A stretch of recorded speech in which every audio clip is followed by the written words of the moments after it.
તો નમસ્કાર મિત્રો, સ્વાગત છે ફરી એકવાર તમારું આજના વિડીયોમાં। તો આજના વિડીયોમાં આપણે વાત કરશું મિત્રો કે તમારા ગામમાં કઈ કઈ યોજનાઓ ચાલુ છે, એટલે કે તમારા ગામમાં કઈ ગ્રાન્ટ પાસ થઈ અને કેટલા કામો કરવાના છે અને એના માટે કેટલી ગ્રાન્ટ તમને પાસ થઈ છે એ માત્ર તમારા ગામના સરપંચને જ ખબર હોય। પણ તમે આ વિડીયો જોઈ લીધા પછી પણ તમને પણ હવે એની માહિતી મળી જશે। એટલે કે હવે તમારા મોબાઈલમાં તમે એક એપ ડાઉનલોડ કરશો, એમાં તમને બધી જાણકારી મળી જશે કે તમારા ગામમાં કેટલા કામ ચાલુ છે અને તેના માટે કેટલા રૂપિયાની ગ્રાન્ટ મળેલી છે। તો વિડીયોને છેલ્લે સુધી જોજો એટલે તમને સંપૂર્ણ માહિતી મળી જશે।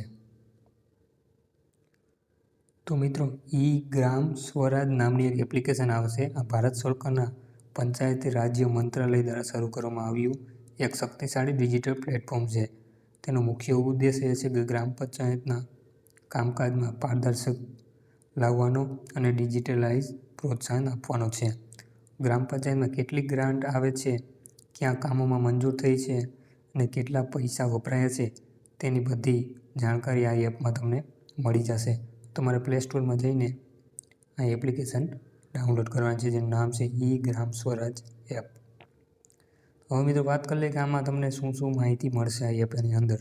તો સૌથી પહેલાં તમે જોઈ શકો છો અહીંયા કે પંચાયતમાં મળેલા ફંડ અને તેના વપરાશની વિગતો મળશે।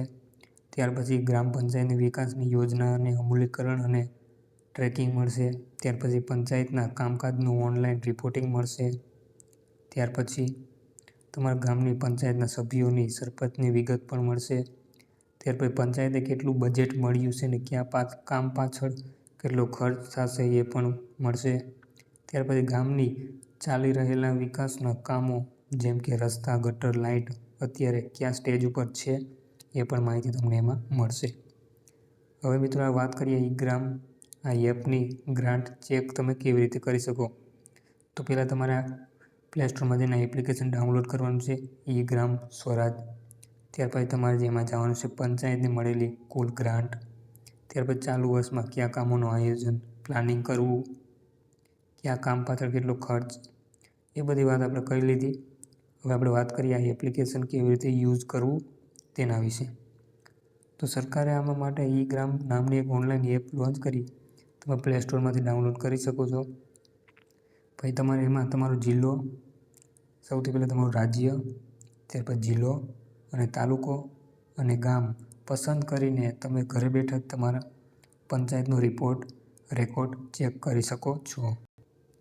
મિત્રો પહેલાં તમારે એપ્લિકેશન ડાઉનલોડ કરવાનું છે, ત્યાર પછી તમારે આ નીચેના સ્ટેપ ફોલો કરવાના છે। તેમાં સૌપ્રથમ તમારે ગુજરાત પસંદ કરવાનું, ત્યારબાદ તમારો જિલ્લો અને પછી તમારું તાલુકો અને ગામ।